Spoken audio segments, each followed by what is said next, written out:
Duterte makakauwi ng Pilipinas? OMG, how true. Diba? OMG, how true. How true, no? Gaano katotoo.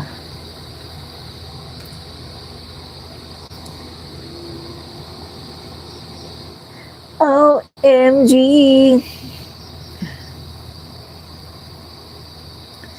OMG.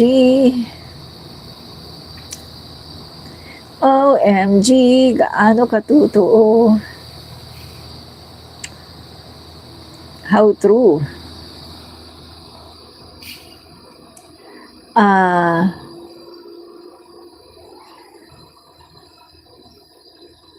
Dapat si Marcoleta imbestigahan din yan. Dapat nga. Dapat. Kasi congressman din siya eh. At lalo na si Pulong. May 52 billion. Diba? Kaya, damay-damay na yan. No? 52 billion. Very big, no? Napakalaki po ng 52 billion. Hindi po yan basta-basta. No? So, malaki ang 52 billion na yan. Kaya, kung meron mga katiwalian dyan, talagang dapat talaga yung imbestigahan kasi hindi basta-basta ang 52 billion. Tayong Pinoy TV Opinion said hi. Hi din po sa inyo. Yan. Salamat po sa pag-drop by. Yan. So, live po muli tayo. Yan. Magpapaiyak na naman tayo ng mga DDS. Yan. So, lagi na lang po umiiyak ang mga DDS. Ewan ko sa kanila. No? Okay. So, Duterte makakauwi daw. Makakauwi daw ng Pilipinas.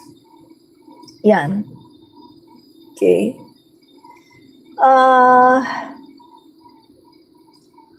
Okay, mga kaibigan, no? Yan na nga. Sabi po dito, si dating Pangulong Duterte makakauwi daw, no? How true na makakauwi si dating Pangulong Duterte. So, mga kaibigan, ang nangyari, no, 'di ba? Ang pagbasa ng confirmation of charges, no? Confirmation of charges kay dating Pangulong Duterte ay ngayong September 23, no? Ngayong September 23 dapat confirmation of charges, no, ni dating Pangulong Duterte. Sana nakalagay na lang sa garapon. Ako ayoko po kasi gusto kong ano kasi kapag nakalagay sa garapon, tapos na. Wala na, tapos na.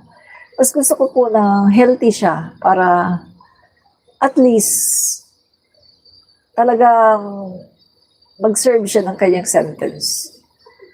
Kung habang buhay na pagkakakulong, mararanasan niya na makulong habang buhay, di ba? Kasi kung nasa garapon siya, wala na. Tapos na yung kanyang paghihirap dito, di ba? Samantalang kung buhay siya, healthy, magsiserve siya ng kanyang existensya habang buhay na pagkabilanggo. Di ba? Lalo na kung, halimbawa, kung dito siya makulong, mas matindi yun. Kaso doon siya makukulong sa dahig. Alam naman natin sa dahig, ang ganda ng kulungan. Maganda ang kulungan doon. Maganda yung mga facilities. Masarap, malinis yung pagkain. Di ba? Kung dito siya makukulong, mas mararamdaman niya yung hirap. Pero kung doon siya sa dahig makukulong, para lang siyang nagbakasyon habang buhay. Diba? Ano pa rin, kumbaga, wala pa rin hustisya. Kasi biro nyo yung 35 at 30,000 na na gano'n, wala na eh. Wala na eh. Ano na sila eh. Habang buhay na silang gano'n, wala na, hindi na sila makakabalik. Yung pamilya nila, habang buhay din, nagdurusa kasi wala na yung kanilang mga ano eh, kanilang mga pamilya eh, ginanon eh. Mas ma-accept mo na nawala yung family mo kung ito ay namatay sa sakit or nawala siya, yung natural death. Pero kung nawala yung pamilya mo dahil ginanon, medyo mahirap yon. So, maghahanap ka talaga ng justice. Maghahanap ka talaga ng hustisya. Kaya nga yung pamilya ng 30,000, di ba? Hindi sila tumitigil, naghahanap sila ng hustisya. Sila yung nag-ask sa ICC na litisin si Duterte, yung pamilya ng mga AJK, 30,000. Sila yun. Kasi nga, nahirapan silang makamove on. Kasi walang hustisya na binibigay yung gobyerno ni Duterte sa mga namatay. Kaya din sila sa dahig sila humingi ng hustisya. At yan nga, kung si Duterte ay maparusahan, makulong siya sa dahig habang buhay, wala pa rin talagang hustisya. Wala pa rin talaga kasi yung mga biktima hindi na sila gigising, hindi na sila makakabalik. Di ba? Samantalang si Duterte, masarap ang buhay sa kulungan, sa dahig. Masarap yung kinakain. Maganda naman yung kwarto. Malinis. Masarap pa rin yung buhay niya. Tapos, nadadalaw pa rin siya ng mga anak niya. Nadadalaw siya ng mga girlfriend niya. Buhay na buhay siya. Masarap ang buhay niya. Walang hustisya, di ba? Walang justice. Samantalang yung mga ginugi, wala na. Hindi na babalik kahit kailan. So, yan po mga kaibigan, no? Yan po ang pagkakaiba ng mahirap at ng mayaman. Ang mahirap, lugi. Yung mayaman, na katulad ni Duterte, masarap ang buhay sa kulungan. Diba? Kasi kahit nakakulong siya, maganda yung kanyang kulungan. Masarap yung pagkain niya. Malinis. Diba? Walang hustisya. Samantalang yung mga natsugi, wala na. Wala na sila sa mundong ito. Hindi sila babalik kahit kailan. Diba? Kaya masasabi ko, kahit makulong pa si Duterte, wala pa rin hustisya. Hindi pa rin nakukuha ng mga pamilya ng biktima ang hustisya. Wala pa rin. No? Kaya ayoko siyang mamatay, ayoko siyang mailagay sa garapon. Ayoko siyang matsugi. Kasi gusto ko na mapagbayaran niya ang kanyang mga ginawang kasalanan. Diba? Maganda nga sana kung dito siya makulong. At least dito, mafe-feel niya na talagang nakakulong siya. Diba? Dahil, lalo na kung hindi siya bibigyan ng special attention, isasama lang siya sa mga ordinary na nakakulong. Diba?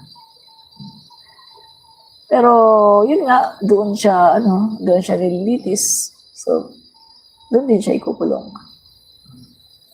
So, nakikita naman siya ng mga pamilya niya kasi madami na silang nakulimbat sa kaba ng bayan, diba? So, kahit everyday ay pumunta sila ng dahig, uwian, diba? Uwian.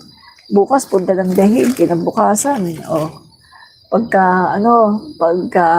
siyempre, yung travel nun eh, ilang oras, no? Maraming oras, so, pagka okay na, uwi naman sila ng Pilipinas. Tapos after 3 days, balik naman sa dahig. No? Parang pag ganun-ganun, kahit magbiyahe sila every week, magbiyahe sila. Kayang-kaya nila kasi marami na silang nakulimbat sa bayan. Diba? Steve Yu, hello! Hello, Steve Yu. Maraming salamat, no? Ngayon lang kita ulit nakita. No? Ngayon lang kita nakita, Steve Yu. Nasaan ka ba, no? Nasaan ka ba nagsusuot, no? Steve Yu. Ngayon lang kita nakita. Yan.